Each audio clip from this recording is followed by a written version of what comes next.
เออหอนออกหน้าก็ลูกไปพาออกไปเล่นหน้าพี่น้อง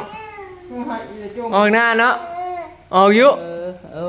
ออกยุเล่นหน้าออกไปเล่นน้ำปะเทาไม่เท่าออกบ่ออกไปเล่นไม่เท่าบุญบ่ไม่เท่าวอนบ่ไปบ่ใส่ชุดสวยไปงามมาใส่ชุดงามเลยไปคำแล้วน้องเมยโทรนำแล้วไปขึ้นรถไปนั่นแล้วสลอยหนึ่งเขาเอาไว้สลอยบ่ได้ออกพี่น้องพอดีออกไปเกลือหมูเลยไปมาขึ้นรถฝุ่นลายมื้ออื่นเลยสิพาไปแจ็บนะ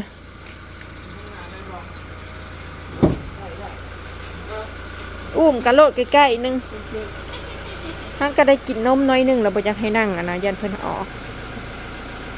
อ้าวไม่ใหญ่บัดสิลงเบิ่งเด้อหัวร้านต่ำอันนั้นเด้อเงินหน้าร้อยบายจะหน่อยมาเด้อเอาขี่มันหมดจะหน่อยมาได้ไม่ถ่ายอยู่เฮือนเด้อวายไม่ถ่ายอยู่เฮือนเด้อเฮ้ยลูกข่อยแน่มันนั่นนี่เลยพี่น้องนางรถมักเด้นี่เบิ่งกันนั่นนะนี่เพิ่นน่ะจักความแท้แนมเบิ่งพอขับรถแนมเบิ่งบนทางแนมเบิ่งอีหยังนี่ในรถสงสัยนะสงสัยเป็นอีหยังน่ะไอ้ตึ้งมึง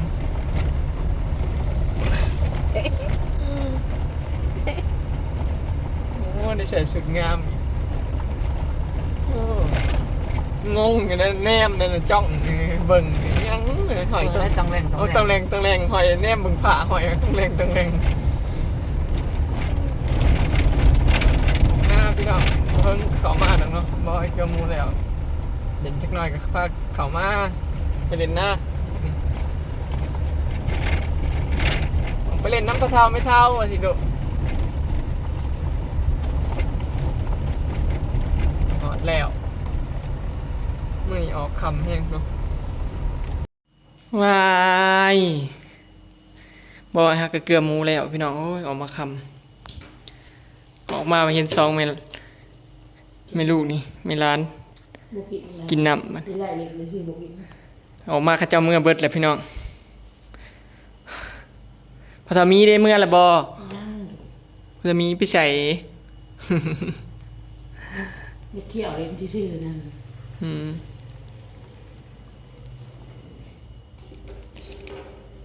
ลงบริเวณนำพอทามีไม่เท่าพอเท่าพี่น้องเฮ้ยใส่ชุดงามได้เพิ่งเล่นได้เพื่อนเจ้าได้นี่เพื่อนเจ้าเคยอยู่ได้ลูกเพื่อนพอทามีได้นี่มากระเซยจื้ออยู่บ่บริเวณหันเล่นนี้มากระเซยอยู่เคยอยู่เนาะจื้อคือสิแนมเบิ่งเพดานเด้พี่น้องเพราะว่าเพดานอยู่เพื่อนพอทามีนะสิเป็นแบบนี้เด้แบบเพดานบ่ได้เรียบเด้มันสิเป็นแบบมีอันนี้มันจื้อหลอดไฟนี่หันมาดูลูกตาทีหมอเซนหน้าผากตามปึ๊ด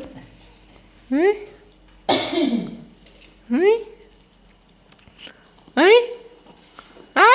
ขักบ่เอามาเล่นหน้าขักบ่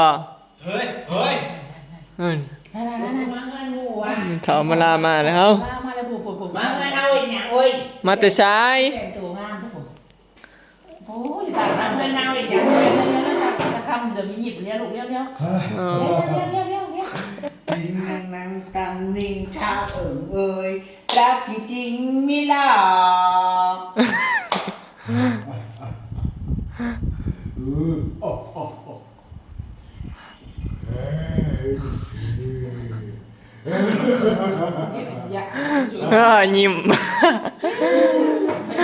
ยิ้มเสยหุ่นจักอยู่บ่จื้ออยู่บ่บ่ได้อยู่บ้านจื้อไม่เท่าอยู่บ่ไม่เท่าไปบวชอีนางจื้ออยู่จื้อบ่เราไปบวชถึงไหนจื้อยายบ่จื้อไม่เท่าบ่ได้เงินละบ่ได้เงินเท่าไหร่โดยค่ะได้เงินเท่าไหร่1,000ค่ะโอ้ได้1,000พอทำมีให้ไปซื้อแพมเพิร์สบ่ โดย บ่ลูกแม่นบ่แม่นอยู่แม่นอยู่บ่ ไม่ได้ไปกินมันบ่ร้านสักเท่า ไปเคยวันไป อืมนี่แหละพี่น้องเข้ามาออกมาหน้าน่ะบ่เคยให้เด้เพราะว่าจื้อเพิ่นอยู่ตั้งแต่เกิดซะว่าเนาะฮักก็ได้เมื่อบ้านอยู่ตั้งแต่เกิดเลยนะออกจากโรงพยาบาลก็มาอยู่บ้านพ่อเฒ่ามีแม่เฒ่ามาลาเลย มากโบเรียกมันเรียกนี้ มาก็บ่ได้เลี้ยวหันเลี้ยวหนีเด้ เขาจืดตัวเนาะ จื้อเบิด จื้อเงินบ่จื้อเงิน พูด อีหยังสมัยเด็กน้อยนะเขาบอกให้เลี้ยงกระจุกเนาะ แม่น ย่างเขียวบ่มันสิเกี่ยวกันกับคน อย่ามันหลอกเจ้าของ เขายันมันตื่น มันฉี่อันย่าน มันเห็นเจ้าของสิเขาว่า ย่าตีหมอย่าแบบนี้ไง ยืดไปล่ะ อยู่ในจื้อเพิ่นว่าจื้อ กันชอบกันด้วยใจของอะไรต้องไม่ต้องเอามาฝากฉันรักตัวได้ไม่รักก็ฝากคิ้วให้ลำบากมาฝากทำไมโดนนี้เดือดร้อนอีกไม่ไหว เปลี่ยนใหม่ ตอนนี้3เดือนกว่าแล้วพี่น้องเนาะอีกจักหน่อยเนาะฮอดเดือน4-5 เดือนนี่ก็คาดตามก้นสิได้ใส่คอกไว้คานน้ำก้นคนละบัด สิได้ข้อเฮ็ดข้อไว้ได้บัดนี้ชอบย่างคาน คานเลาะหอเพื่อนนั่นนะ เดือนข้างยังบอกว่ายังปีนี้คือบุคคล ตอนนี้นะคานน่ะกำลังหมุนหอบถิดคือโนโมคือนาฬิกา เด็กหน่อยทำไมเก่ายังหน่อย3 เดือนกันเฮ็ดหู อันนี้ชอบเดือนข้าง เฮ้ย ฮ่าฮ่า โอ้โห ฮ่าฮ่า เฮ้ยม่วนอยู่มาเล่นนะม่วนบ่อีหลาม่วนบ่มาเล่นหน้านำไปเฒ่าพะเฒ่านะฮะบ่ม่วนบ่จื้ออยู่เฮือนหลังนี่นะจื้ออยู่คุณเงิน จื้อดีใจ ดีใจจักเมื่อจักออกมา จักมือจังเคลื่อนแมวมาเด้อเนาะมือว่างๆเขาจังออกมาเนาะลูกเนาะชวนแม่ร้อยเนาะตะเมยมันตะเมยความออกมานอนตะเมยป่ะวะนอนคืนนึงแล้วมือป่ะวะอะไรก็ได้ เนาะอีหลายอยากออกมาชวนแม่ร้อยเด้อเฮ้ยเพิ่นเว้าเด้พี่น้องคนที่เว้านำส่วนหลายมีแต่บอยกับพ่อเฒ่ามีที่มักเว้านำไม่ดีพ่อเฒ่ามีเพิ่นนี่คือเห็นหน้านี่แม่นเว้าโลดเพิ่นสิติดพ่อเฒ่ามีแหล้วบันแหลน้ำก้นพ่อเฒ่ามีแหละเนาะแม่นอยู่อีหลาคิดฮอดพ่อเฒ่ามีบ่คิดฮอดคิดฮอดพ่อเฒ่ามีบ่เดี๋ยวก็หิวนมแล้วหิวนมแล้วลูก เฉย อีหล่าหิวนมแล้วยังบ่ทันหิวนมบ่ ให้กินน้ำ ยังบ่ กินน้ำก็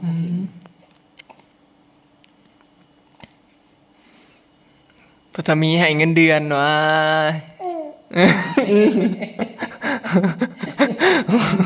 ได้เท่าไหร่1,000บ่ได้1,000ก่อนนะไปอีหล่าอย่าไปซื้อเป็นเพิร์ดบ่บัดนี้เอาไปซื้อเป็นเพิร์ดเนาะหรือสิไปซื้อนมสวัสดีค่ะ พื้นบ่ลูก สวัสดีค่ะ ข้าวพื้น สวัสดีค่ะ เอามือประมาณอาบน้ำมันเนาะ อยากเมื่อปะเมื่อกลับบ้านพี่น้องวันนี้เนาะอากาศร้อนแฮงเมื่ออาบน้ำบ่ปะเมื่อยายเดี๋ยวมาเล่นแล้ว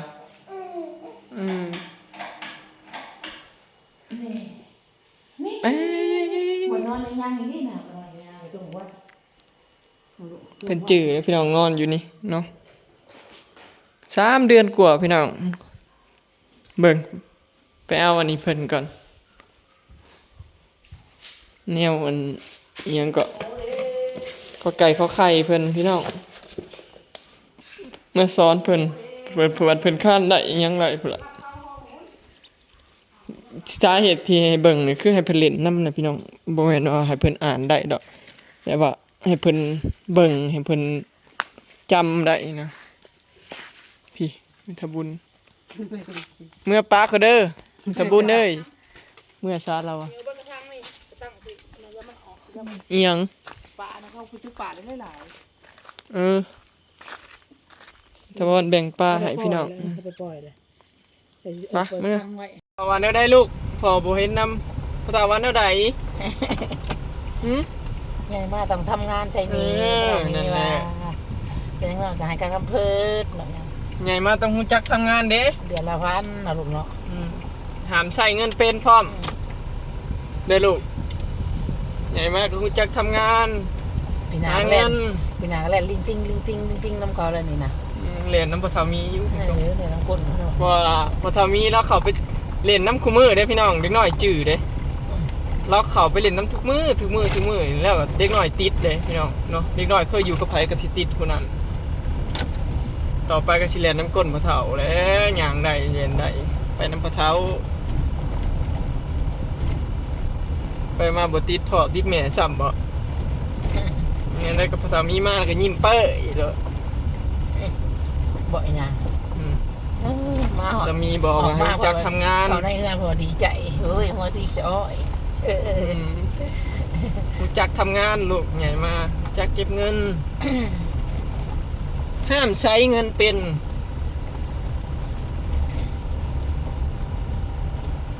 เห็นบอกไอ้ทำน่ะรู้จักเก็บเงินเห็นบอกรู้จักเก็บเงินรู้จักทำงานเห็นบอกไอ้ทำไอ้ซิมอนปันใส่ลูก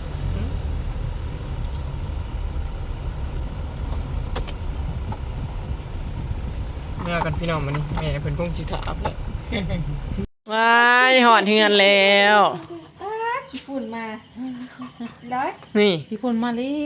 ยลูก พัทมีให้เงิน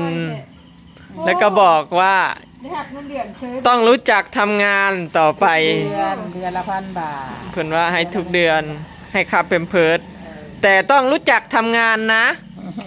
พัทมีว่าขอบคุณค่ะ เด้อ ขอบใจ ได้เงินเฉย ขอบใจหลายๆเด้อพัทมี มันหอน ไปเขาในเฮือนแม่ชะลอยเห็ดกินพี่น้อง ป่าอยู่พุก อืม รู้สึกป่าเลยนะอยู่พุก ในป่าอยู่หลังรถน้ เปิดพัดลม ฝามันใช่ ำมาหอดเฮือนแล้วพี่น้องนี่บ่นอนเพิ่นนอนเล่นกันอยู่นี่เบิดมือ กินนมจุ๊บๆบ่ลูก ยังเพิ่นพื้นเลยเฮ้ยยิ้มไปเปะอีโอ้ยไม่ถามว่ามาลาเพิ่นมาเล่นน้ำเพิ่นว่าจื้ออยู่บ่เพิ่นนะเอานอนเล่นมึงดู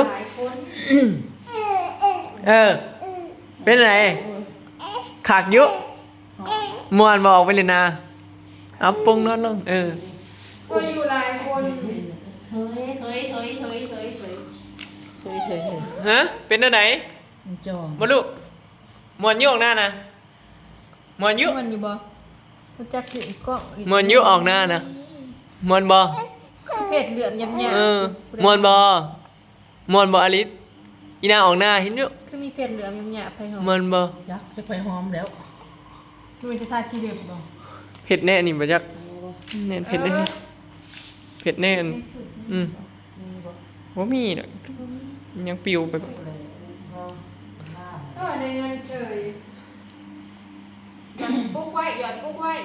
เฮ้ย ตูพออยู่ในงาน เห็นยังกินเลย ทำเลยต้องรู้จักผิดทำงาน รู้จักทำงาน บ่ต้องหูใช้เงินเนี่ย อ๋อไปแล้ว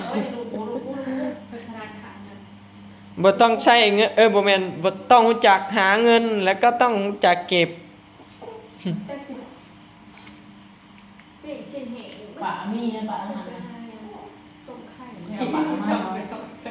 แม่ป่ามาอยู่ กินหยังก็กินได้ปลานี่หลังรถ ลูกก็มี ปลาดุกปลาขอ ไว้กินมื้อเช้ากิน คือมันตาย ขว่ำแล้วพี่น้องเบิ่ง ตายแล้วก็ป่า มื้อนี้วันที่เท่าไหร่23บ่แล้ว4 เลยสิพาไปแจก อันนี้ได้3 เดือนกับ20 วันแล้วพี่น้อง โอ้ย3 เดือนค ใกล้สิฮอด4 เดือนแล้วอีก10 มื้อ11 มื้อเนาะอีก11 มื้อพรุ่งนี้ไปฉีดยาฉีดวัคซีน พรุ่งนี้เตรียมตัว เตรียมตัว เสือคือมึงเดี๋ยวชักจะถือเงี้ยถือหวานไข้บ่ลูก เตรียมตัวลูกมื้ออื่นไปฉีดวัคซีนเนาะกันโรค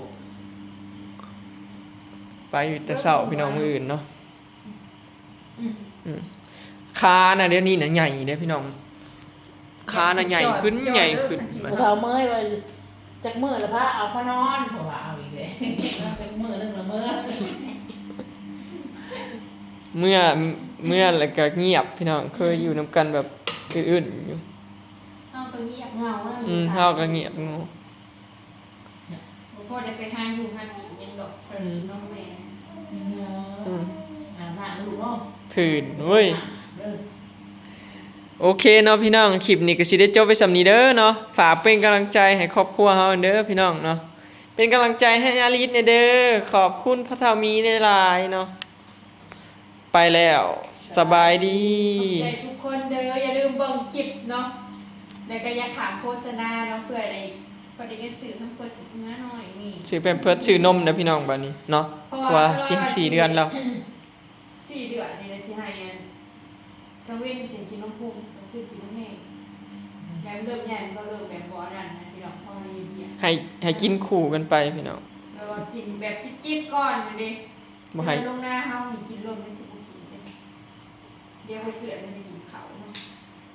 ไปแล้วก็สบายดี สบายดี อีหยังเลยเพิ่ม หนัก